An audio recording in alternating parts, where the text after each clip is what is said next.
सभी लोग को फिर से जय मसीह। परमेश्वर ने हमें फिर से एक सुंदर समय दिया है, उसके चरण में आके उसका महिमा, उसका स्तुति करने के लिए फिर से हमें अवसर दिया है। उसके लिए मैं प्रभु को धन्यवाद देता हूँ। और जितने भी मेरा प्रियजन देख रहे हैं, सभी लोगों को परमेश्वर बहुत ऐसे आशीष करे। आज कुछ हम लोग वचन से कुछ हम लोग देखेंगे। जिस दुनिया में परिस्थितियाँ आया है, उसको देखते हुए सभी लोग घबराहट में हैं, सभी लोग परेशानी में हैं। हमें जानने की ज़रूरी है कि जब हमें समय मिल रहा है, उस समय को हमें कैसे प्रभु के साथ समय बिताने की ज़रूरत है। वो सबसे महत्वपूर्ण है हमारे जीवन में। जब परमेश्वर ने हमें उत्तम समय दिया है, वो बहुमूल्य समय को अगर हम सही रीति से इस्तेमाल नहीं करते हैं, हो सकता है बुरे दिन आपके जीवन में आए और आप कुछ भी उसमें हासिल नहीं कर पाएंगे। आज आइए हमें वचन से कुछ देखेंगे। इफिसियों की पत्री 5 अध्याय का 16 में ऐसा लिखा हुआ है, अवसर को बहुमूल्य समझो क्योंकि दिन बुरे हैं। ये जो अवसर है, इसको हमें बहुमूल्य समझ के इस्तेमाल करने की ज़रूरत है, क्योंकि ये दिन बुरे हैं। उससे पहले अगर हम लोग पढ़ते हैं 15 में, उसमें क्या लिखा हुआ है, इसलिए ध्यान से देखो कि कैसे चाल चलते हो, निर्बुद्धियों के समान नहीं पर बुद्धिमानों के समान चलो। हमें ये जो समय मिला है, अनेक समय में ये उत्तम समय को, अनुग्रह के समय को अनेक भाई बहन ने, मसीह भाई बहन ने अपना मनमर्जी से समय बिता रहे हैं। नहीं जानते कि कीमत समय है, जो बहुमूल्य समय है, हमें प्रभु के संगति में समय बिताने की जरूरत है। इसलिए वहां पे लिखा हुआ है, निर्बुद्धियों के तरह होकर समय नहीं बिताना है। निर्बुद्धियों को समय के बारे में कुछ पता नहीं, उसका वैल्यू को पता नहीं कि ये कितना महत्वपूर्ण समय है। उन भाई बहन को पूछिए जो लोग बीमारी में, हॉस्पिटल में संघर्ष कर रहे होंगे अपने जीवन को बचाने के लिए। उन लोग के जीवन के बारे में सोचिए, वो लोग और एक पल जीने के लिए चाहते होंगे। उन लोग के जीवन के बारे में सोचिए, जो लोग पीड़ा में, जो लोग कष्ट में, जो लोग दुख में गुजर रहे होंगे, तकलीफ में गुजर रहे होंगे। लेकिन परमेश्वर ने आपको और मुझे एक मौका दिया है। परमेश्वर ने हर एक समय में मनुष्य के जीवन में कुछ ना कुछ परिस्थितियां इसलिए लाता है कि अनेक समय लोग ये सोचते हैं कि नहीं, वो पाप किया है। देखिए, हमें जानना जरूरी है, परमेश्वर ने अनेक लोगों को एक काफी लंबा समय तक पश्चाताप के लिए समय देता है। आज हम लोग देखते हैं विदेशी कंट्री में अनेक प्रकार की लोग परिस्थितियों में है और ज़्यादातर से परेशानी में है। हमें जानना जरूरी है कि अनेक लोग इस प्रकार ज़्यादा गंदगी में जीवन बिता रहे थे, ज़्यादा खराब चीज़ों में जीवन बिता रहे थे। प्रभु के प्रति उन लोग का कोई डर और भय नहीं था। जब मनुष्य पश्चाताप नहीं करता है, परमेश्वर एक लिमिटेड टाइम रखता है हर एक मनुष्य के लिए, हर एक लोगों के लिए एक समय सीमा रखता है। उस समय सीमा के अंदर अगर कोई पश्चाताप नहीं करता है, उस समय सीमा के अंदर कोई वापस लौट कर नहीं आता है, उसके जीवन में इस प्रकार की परिस्थितियों का सामना करना पड़ता है। इसलिए यहाँ पे लिखा हुआ है कि अवसर को बहुमूल्य समझो क्योंकि दिन बुरे हैं। ये जो परमेश्वर ने आज तक आपको जो संभाल के रखा है, जो आशीष दिया है, जो आपको हर एक जरूरत को पूरा करके आपको संभाल कर रखा है, उस समय को अगर आप इस्तेमाल सही से नहीं कर पाते हैं, उस समय को अगर आप बेकार के समय मानते हैं, उस समय को अगर सही से यूटिलाइज नहीं करते हैं, उस समय इसको अगर आप प्रभु के साथ समर्पण होकर प्रभु के साथ समय नहीं बिताते हैं, मेरा प्रियो, एक ऐसा भी दिन आने वाला है जो बुरे दिन कहलाते हैं। और उससे किसी को अच्छा नहीं लगता है बुरे दिन, सभी लोगों को अच्छा ही दिन पसंद लगता है। इसलिए अच्छा के दिन में प्रभु यीशु मसीह को हमें याद करने की जरूरत है। प्रभु यीशु मसीह के साथ रोज चलने की जरूरत है। रोज परमेश्वर के साथ चलना यानी कि उसके साथ एग्रीमेंटल के साथ चलना होता है, उसके साथ एग्रीमेंट होता है। एग्रीमेंट यानी कि परमेश्वर का हर एक वचन में आपको सहमत होने की जरूरत है। प्रभु का इच्छा और कल्पना आपके जीवन में जो है, उसमें सहमत होने की जरूरत है।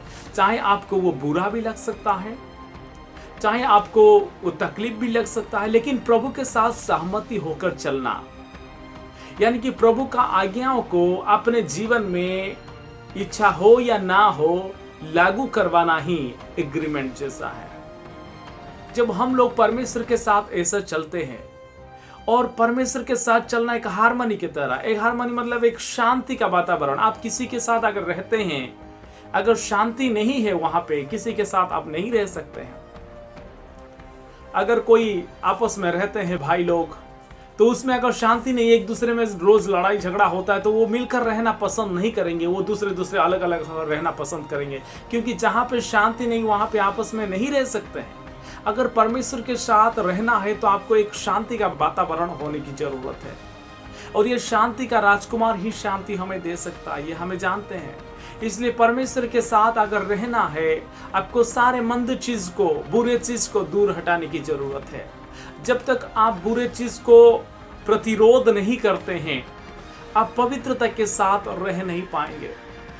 अनेक समय में लोग आपस में कंपैरिजन करते हैं, आपस में देखते हैं कि मैं उससे बहुत अच्छा हूं, मैं उस भाई से, फलाना भाई से मैं बहुत अच्छा बोल सकता हूं, मैं बहुत अच्छा प्रचार कर सकता हूं। अपने आप को एक घमंड आ जाता है, अपने आप को एक सुपीरियर दिखाना चाहते हैं।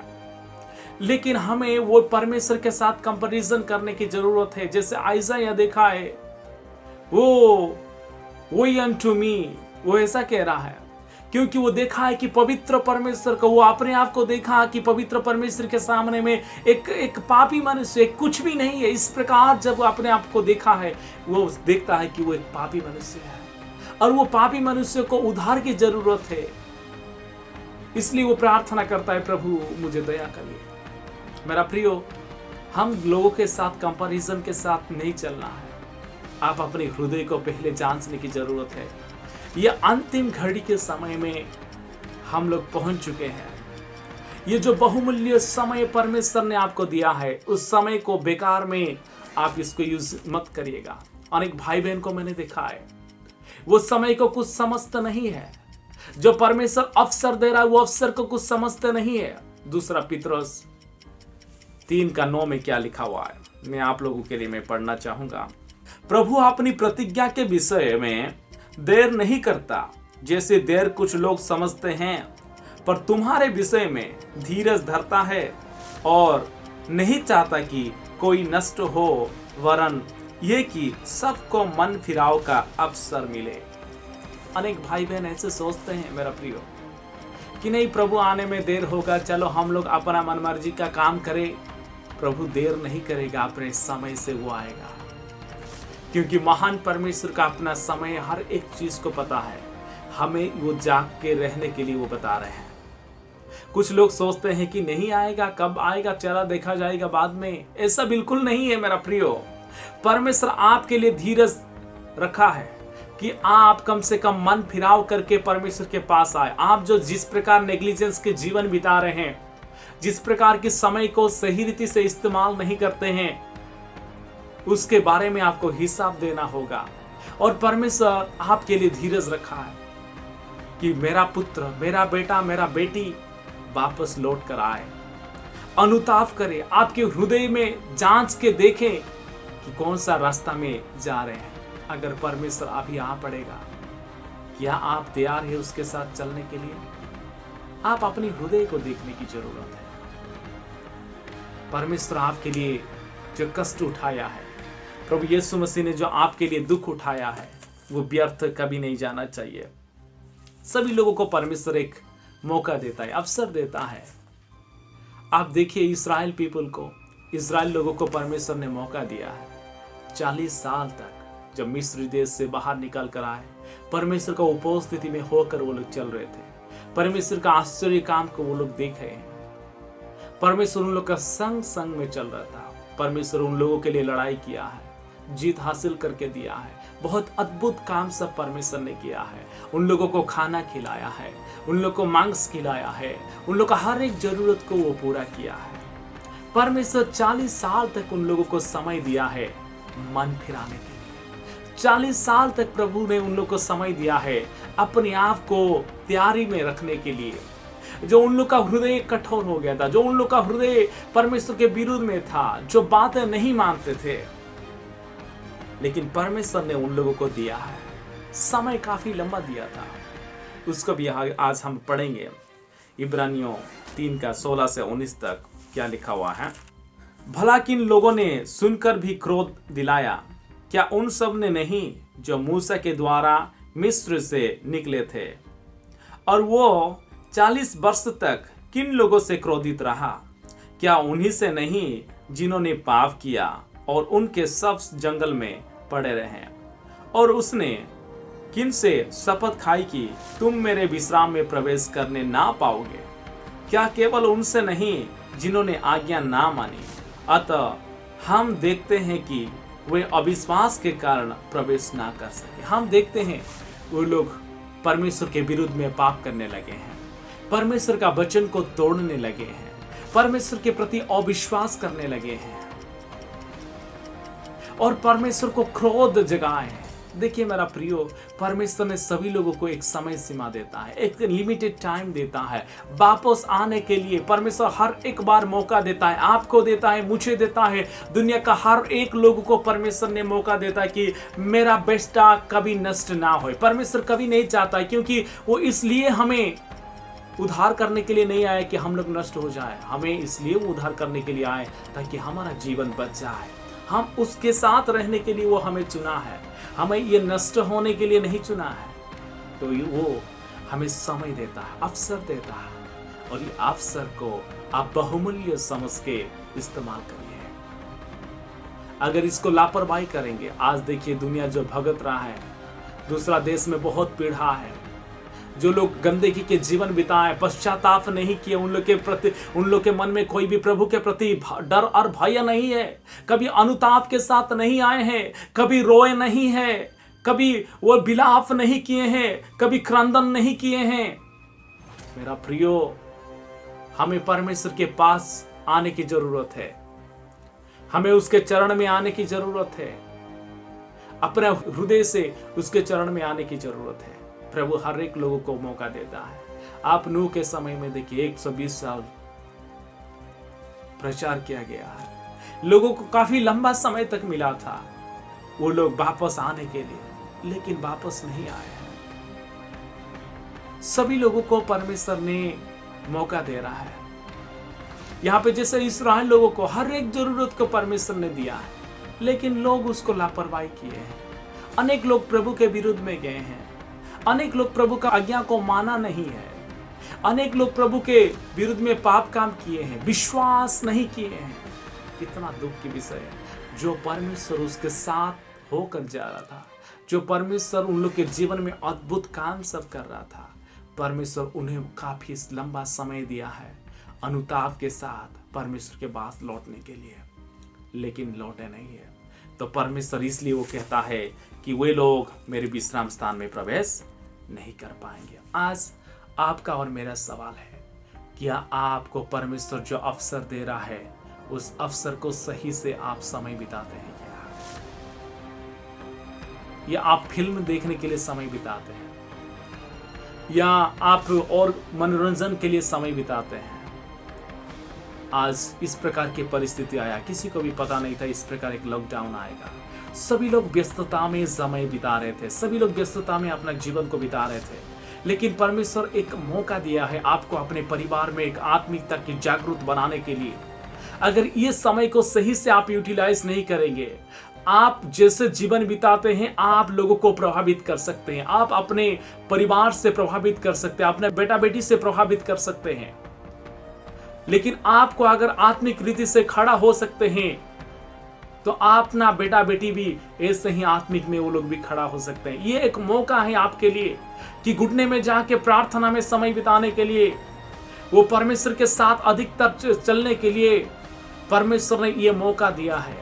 और ये मौका को आप फिल्म देख के, ये मौका को आप बेकार के समय मान के ये समय मत बिताइएगा, यह सो के समय मत बिताइएगा। ये समय बहुत कीमत की समय है और परमेश्वर ने आपको ये दिया है।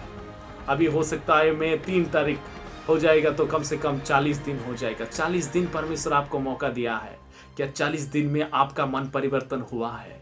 क्या 40 दिन में आप क्या परमेश्वर के साथ कितना संपर्क स्थापन किए हैं? परमेश्वर सर्वदा मनुष्य को चाहता है कि वो लोग परमेश्वर के साथ एक घनिष्ठ एक उत्तम गहराई प्यार गहराई रिश्ता करने के लिए क्या आप ये समय को इस्तेमाल किए हैं, या जैसे आपका पुराना आदत था ऐसे ही आप अपने जीवन को बिता रहे हैं? मेरा प्रियो, यीशु मसीह उसके लिए नहीं आया, यीशु मसीह उसके लिए उसका खून को नहीं बहाया, आपका पुराना आदत को मिटाने के लिए, आपके जीवन में जो श्राप है उसको मिटाने के लिए, आपका जो एडिक्शन है उसको मिटाने के लिए, आपके जीवन में एक नया जी देने के लिए, उद्धार देने के लिए, शांति देने के लिए, आनंद देने के लिए, परमेश्वर ने आपको आजादी देने के लिए यीशु मसीह कलवरी क्रूस में अपना लहू को बहाया है। क्या आप उसको स्मरण करिए, प्रभु यीशु मसीह को स्मरण करिए, वो हमें आजादी देता है। इसलिए ये बहुमूल्य समय को आप बेकार के समय सोच के मत बिताइए। ये घंटी लग चुका है, ये आने का, यीशु मसीह का आने का एक पहला चिन्ह जैसा है। मेरा प्रियो, अगर ये आप समझते हैं, जितना भी मसीह भाई बहन है, आप लोग बाइबल पढ़ते हैं, आप लोग को समझ में आ रहा होगा कि प्रभु इस प्रकार एक समय दे रहा है सभी लोगों को।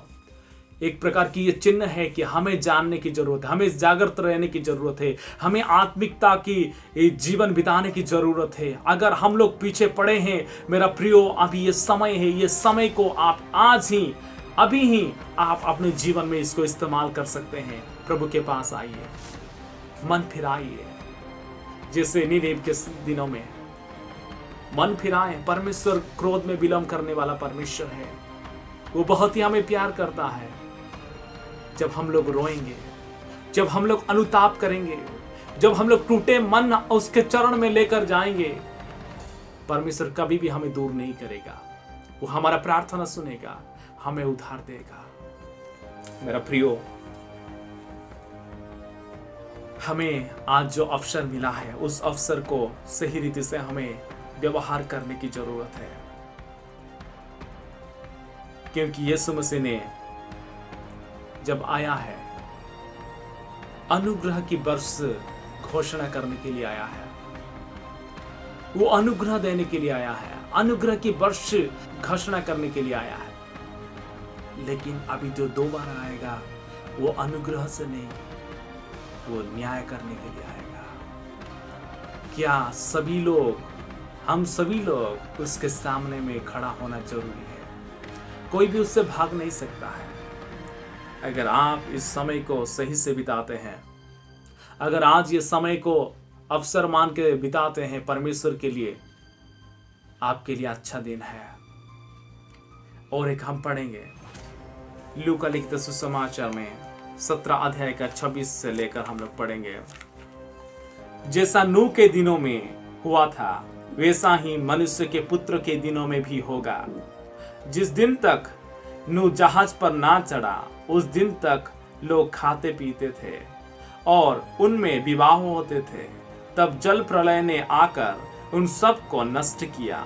और जैसा लूत के दिनों में हुआ था कि लोग खाते पीते, लेन देन करते, पेड़ लगाते और घर बनाते थे, परंतु जिस दिन लूत सदोम से निकला उस दिन आग और गंधक आकाश से बरसी और नष्ट कर दिया। मनुष्य के पुत्र के प्रकट होने के दिन भी ऐसा ही होगा। मेरा प्रियो, परमेश्वर ने जैसे नूह के समय में मौका दिया था, काफी मौका दिया था लोगों को, लेकिन लोग सुधरने के लिए तैयार नहीं थे। लोग पाप के ऊपर पाप करने के लिए तैयार थे। लोग पश्चाताप के मन नहीं था, लोग परमेश्वर के पास आने के लिए मन नहीं था। सभी लोग व्यस्तता के जीवन बिता रहे थे और पाप के ऊपर पाप कर रहे थे। आज भी समाज में इस प्रकार की परिस्थिति आया था। ये लॉकडाउन ने आपको एक अवसर दिया है कि आप अपने व्यक्तिगत जीवन में व्यस्तता के साथ जीवन बिता रहे थे, लेकिन ये लॉकडाउन आपको पुश किया है, आपको कुछ स्थगित करके रखा है, आपको ठहराया है कि आप अपने आप को जांच के देखिए कि आप तैयार है परमेश्वर अगर आएगा तो। मेरा प्रियो, परमेश्वर समय देता है, लेकिन नूह के जहाज के दरवाजा परमेश्वर जब बंद कर दिया तब उन लोग का अवसर खत्म हो गया है। जब लूत सदम गमरा से निकला पड़ा है तब अवसर खत्म हो गया है। आपको भी परमेश्वर से ही मौका दिया है। कौन जानता है कब वो परमेश्वर हमें उठाएगा, लेकिन ये अवसर को आप गलत रीति से मत ले जाइए। परमेश्वर ने आपको बहुत अच्छा समय दिया है, ये समय को आप व्यवहार करिए, उचित रीति से व्यवहार करिए। परमेश्वर आपको आशीष देगा।